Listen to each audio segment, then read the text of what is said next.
Yo, it's your boy Hunty back with a build video. Okay, this time we're actually showcasing the build as requested. I had to do this after the fact I recorded the main video because there was a recording area. But yeah, after this introduction, we're going straight into the gear. Hope you enjoy. Thanks for watching in advance.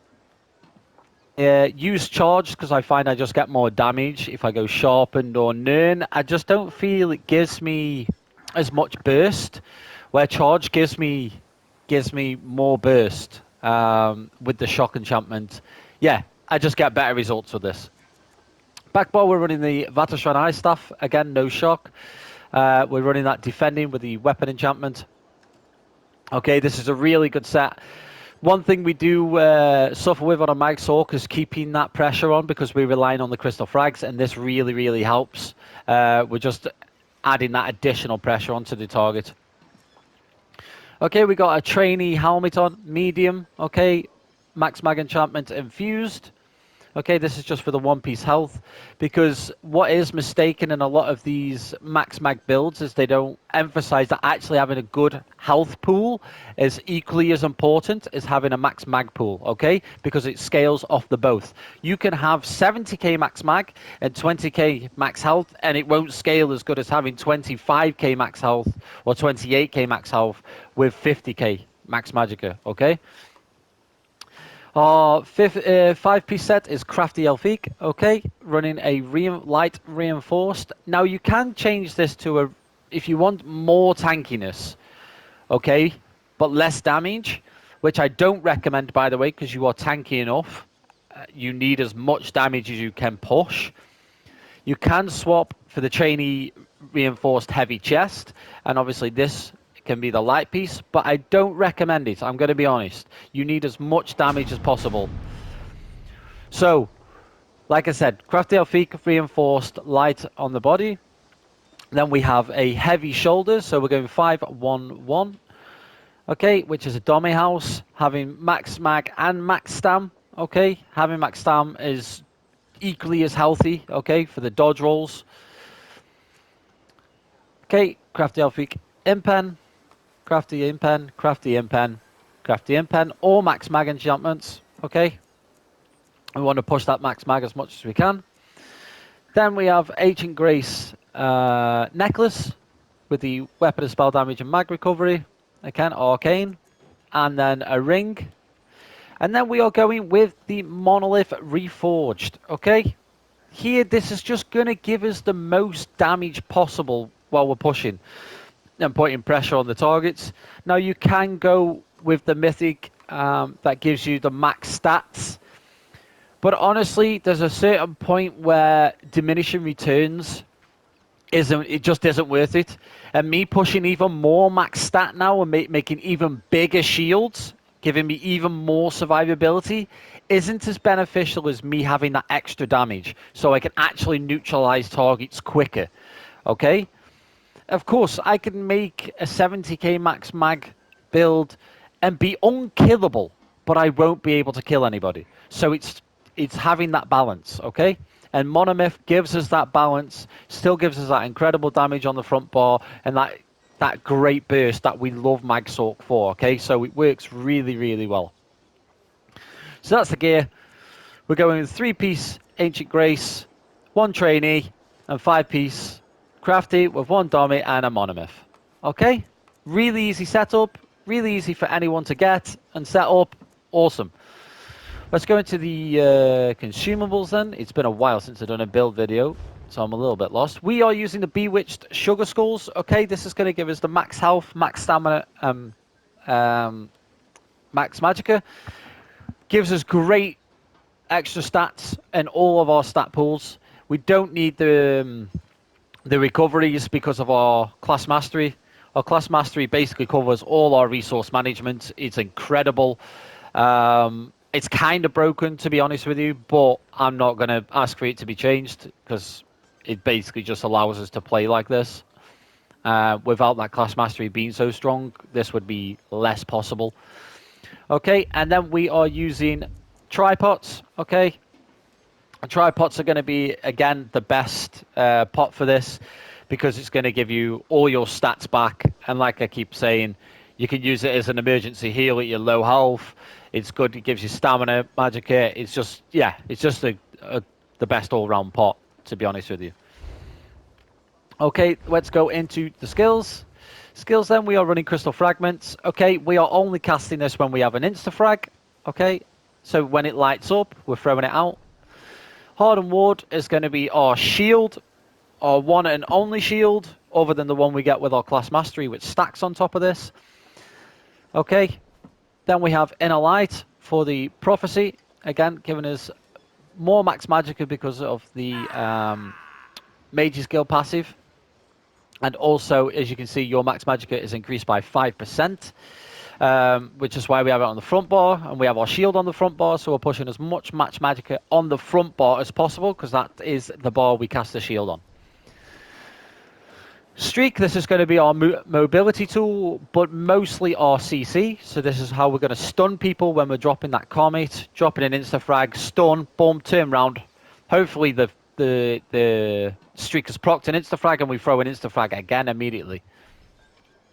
Then we have our spammable, which is Shocking Soul.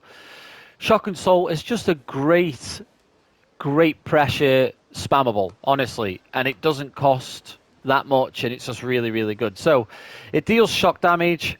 I've chosen the shock damage version, and also what we're doing here. Basically, if you don't have a pet, you deal an additional shock damage to targets around within 8 meters, and then we inflict major defile, reducing their healing received and their damage shields by 12%. Now, I'm telling you, this is the key element to this burst build working, okay? If you do not have this major defile, you are going to struggle to burst people down, especially these DKs. You have to chisel them down, chisel them down, chisel them down. This major defile is massive for getting the kills on people you wouldn't normally get the kill on. This is an adjustment I made. I tested various versions, more damage, and I just wasn't getting the same results as I was when I put Major Defile on the spammable, and it's much better. Then we have Ice Comet. This is a great ultimate for just bursting people down, hitting them like a truck, yeah, just a really good ultimate. The only negative is with Ice Comet, honestly, is the fact that if you're up against a really good player who knows how Ice Comet works, knows how your burst works, he can just block it. That's why we do have to time it nicely with the streak. But again, if someone's using a movable pot or they break free in time or whatnot, Ice Comet basically does a great deal of nothing. If that is the case, I highly recommend you using it as a very strong dot on the floor, and you use it to kite around, so you'll stand in it. And if there's a melee build closing a gap onto you, you just basically use your Comet as a dot and weave them down. Back bar, we're using Hurricane. This is going to be our major resolve and a mobility tool and a nice little bit of damage also. Hunting Curse. This is going to be an ability that explodes twice. And what we're trying to do is we're trying to time this with an insta-frag, with a CC, with a Comet, and they just blow up before they get time to react. Bound Aegis. This is just slotted because we get minor protection and minor resolve just for having this on our bar, which is really good and helps with our tankability. Critical Surge. This is going to be our major brutality and major sorcery buff, increasing our weapon and spell damage. Ally Susceptibility. Okay, this is going to be our major breach, which is really nice. And it procs a status effect, and then it also procs our Vatashran. So it does a lot for us, this ability, and it costs us nothing, so it's fantastic.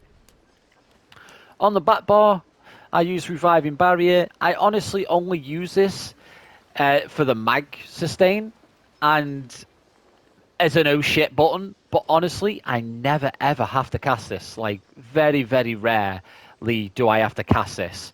Because I would much prefer to just get a burst off on somebody instead. But yeah, very rare, but it's always nice to have an oh shit button. Okay, let's move down to the class masteries. Class masteries, we're using conservative energy. Okay, this basically makes it so we have unlimited sustain. It basically makes it so blood magic now procs off everything you cast. So everything you cast on your bar is going to be proccing this resource's return. So we are restoring 958 Magicka and 447 stamina when it activates, which is basically all the time.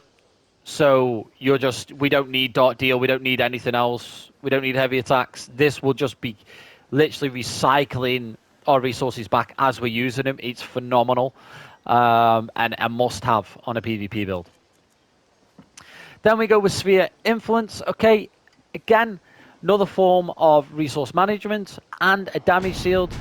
So casting a damage shield, which we do, which is our Hardened Ward, on yourself and an ally grants an additional shield that absorbs up to 4,133 damage for 4 seconds and 225 health, magicka and stamina recovery for 12 seconds. Okay, so now you can just see how we've got so many resources coming back to us just for playing the game and just for casting our abilities. It's absolutely phenomenal.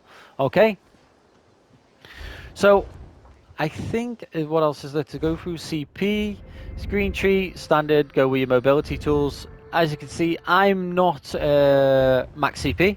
I'm 871 CP, and I've been using this build since 600 CP, so I'm slowly getting there. We are using max magicka CP, untamed aggression for now, master arms, and ironclad. This is basically not the most optimal version, really. I would pump even more damage. I would go with Deadly Aim if I had the CP, but right now I'm saving, so Untamed Aggression, when this is when I get to 50, I will actually put it into Deadly Aim, which will give me even more damage. And there's little things like this. I'm missing the CP proc chance here from my damage elements. So I'm missing actually substantially a lot of damage, which you guys that are max CP can definitely have the benefits of. In the red tree, we're going with the max health, because like I say, max health is very important on this, equally to the max mag pool. Then we're going with survival instincts, Pain's Refuge, and then we are going with Bastion, because we want to increase our max shield size by 15%. You can use Shield Master to reduce the cost, but honestly, we don't need it. We don't need it. Our resources are phenomenal, and we don't need the reduced cost. So the max health is far more beneficial. That's CP. And then we can go into the stat pool, I guess. So our stat pool is as followed. We have 59k. We could push this to 60k, but we just don't need it. 26k max health, which is healthy. 22k max stam, which is incredibly healthy. We still have 1.1k magic recovery, which is phenomenal considering all the resources coming back to us non-stop. Okay, we have 4.2 weapon and spell damage, and then we have 5.3 penetration. And then our resources are pretty our weapons, our physical and spell resistance, 25.7 and 22 physical. Okay, so we are pretty tanky with this setup, and we have very healthy stats. Now this can be min-maxed and maybe push them a little better, but honestly, I wouldn't change a thing. I've got a very good balance of damage and tank ability, and it's just very, very well rounded. What I will say is, if you're coming up against a DK, a good DK, you're not going to kill him. But everyone else, you should be able to kill. But as I've stated in my videos before, DK is just above and beyond when it comes to survivability. So don't be too disheartened when you can't kill really good or tanky DKs. Okay, but everyone else you should have no problem with, okay? Even werewolves, you can grind them down with the defile and keep grinding them down, and eventually you will kill them. But yeah, I think I've covered everything here. If I've missed something, please comment below. Let me know if you have any improvements to the build. Again, comment down below. And yeah, peace out. Thank you very much.